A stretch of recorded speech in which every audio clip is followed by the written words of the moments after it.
ಅವರ ಕಾರ್ಯವೈಖರಿ ಬಗ್ಗೆ ಒಂದು 2 ನಿಮಿಷ ಮಾತಾಡಲಿಕ್ಕೆ ನನಗೆ ಉತ್ಸುಕನಾಗಿದ್ದೆ. ಅನಿಸಿದ್ದನ್ನು ಮುಕ್ತವಾಗಿ ಹೇಳುವಂಥ ಅಭ್ಯಾಸ ನನ್ನಲ್ಲಿರೋದ್ರಿಂದ ನೇರವಾಗಿ ಹೇಳ್ತಾರೆ. ಇಲ್ಲಿ ಬಾಬು ಜಗಜೀವನರಾಮ್ರವರು ಈ ದೇಶದ ಉಪ ಪ್ರಧಾನಿಯ ಹಸಿರು ಕ್ರಾಂತಿಯ ಹರಿಕಾರ ಅಂತ ಹೆಸರು ತೆಗೆದುಕೊಂಡು, ಹಸಿರು ಕ್ರಾಂತಿಯ ಹರಿಕಾರ ಅಂತ ತೆಗೆದುಕೊಂಡ ಈ ವ್ಯಕ್ತಿ ಯಾರು?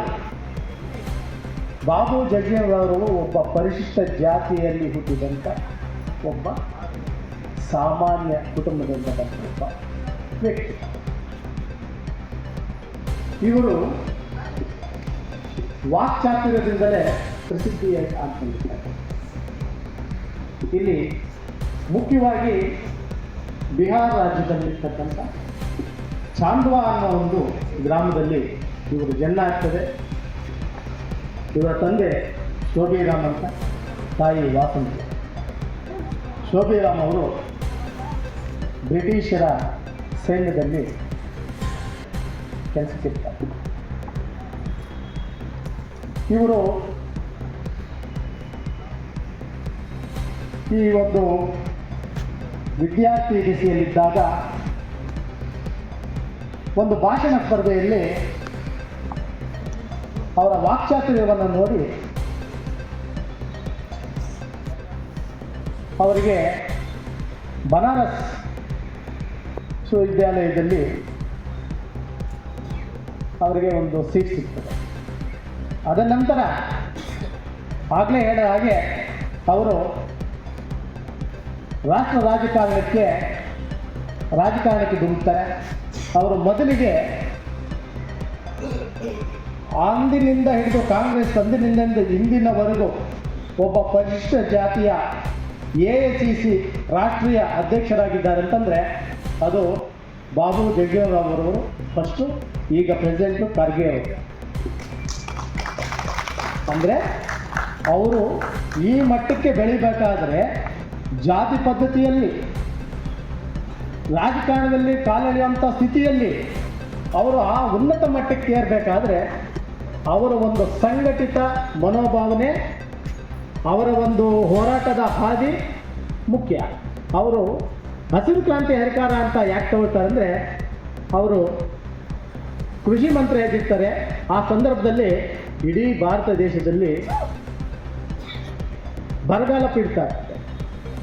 ಬರಗಾಲ ಪೀಡಿತ ಆದಾಗ ಅದನ್ನು ತುಂಬ ಬುದ್ಧಿಮತ್ತೆಯಿಂದ ಆಹಾರ ಧಾನ್ಯಗಳನ್ನು ಹೆಚ್ಚು ಯಾವ ರೀತಿ ಉತ್ಪಾದನೆ ಮಾಡಬೇಕು ಅನ್ನೋ ಒಂದು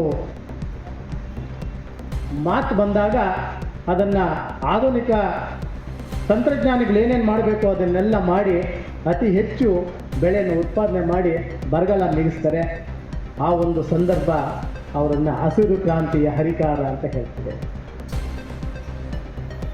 ಮತ್ತು ಬಾಬು ಜಗಜೀವನರಾಮ್ ಅವರು ಪರಿಶಿಷ್ಟ ಜಾತಿಯವರಿಗೆ ಏನು ಮಾಡಿದ್ದಾರೆ, ಅವರಿಂದ ನಾವೇನು ಕಲಿಬೇಕು ಅನ್ನೋ ಬಂದಾಗ ಅವರೇನು ಮಾಡ್ತಾರೆ, ಎಲ್ಲೂ ರಾಜಿ ಆಗಲಿಲ್ಲ.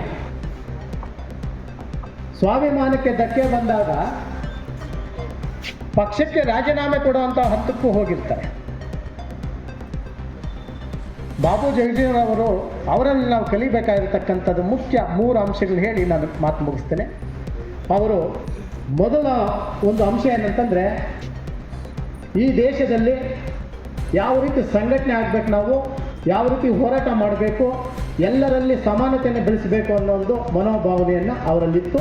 ಮತ್ತು ಎಲ್ಲ ವರ್ಗದವರವ್ರ ಜೊತೆ ಸಂಬಂಧ ಉತ್ತಮವಾಗಿಟ್ಕೊಂಡಿದ್ರು.